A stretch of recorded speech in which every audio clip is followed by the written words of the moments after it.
Mainit na sinalubong ng lungsod ng Iriga ang legendary player at coach na si Norman Black sa kanyang pagbisita sa Iriga City bilang bahagi ng patuloy na pagsusulong ng sports development at pagpapalakas ng basketball program sa lungsod. Oh, I'm happy to be here. I'm happy that the mayor invited us over. I'm happy that he made me mayor for about 5 minutes, so that was a pleasure. But we're just looking forward to helping out here, the sports program, the basketball program.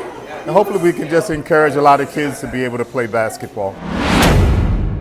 Ibinahagi ni Coach Black ang kanyang inspirasyon at mahalagang karanasan sa larangan ng basketball sa mga kabataang atleta, coaches at basketball enthusiast. Ayon sa alkalde ng lungsod na si Mayor Wilfredo Rex Oliva, malaking karangalan para sa Iriga City ang pagbisita ng isa sa mga respetadong personalidad sa Philippine basketball.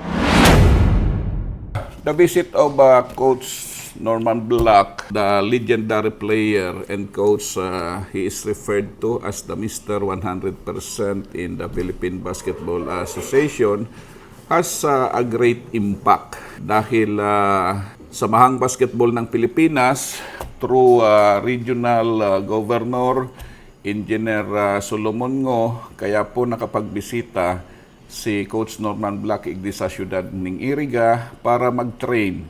Ngunyan na aldaw sa mga 16 and under, 30 girls and 30 boys ang sa iyang ititrain ngunyan, and sa aga 12 under, and igwa pa siyang time para man i-met ang mga coaches igdi sa bilog na Bicol. Kaya dakulang bagay po ini, and patutuo lang nasa partnership ni SBP Regional Governor Solomon Ngo ang vision ta na maging sentro ang Iriga kang sports sa entire Bicol region nangyayari po.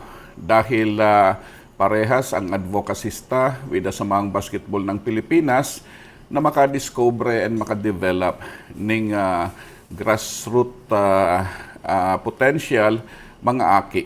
Kaya dakulang impact po ini na magsiserving inspirasyon din sa mga not only sa mga basketball aficionados, the players, but also the coaches. Binigyang diin din ito na magpapatuloy ang suporta ng lokal na pamahalaan ng Iriga sa mga programang pangkabataan at pampalakasan na naglalayong hubugin ang susunod na henerasyon ng mga atleta sa lungsod.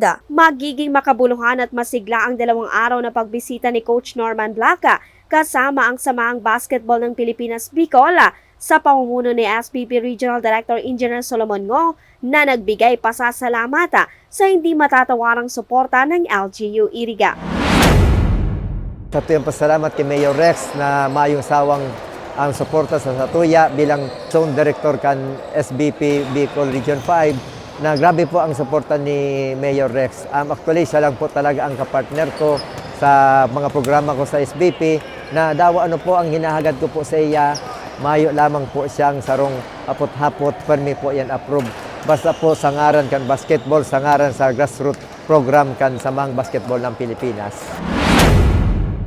Tunay na magbibigay inspirasyon at pag-asa sa mga Irigenyong nangangarap na makilala sa mundo ng basketball. Gladys Romero, BHTV News.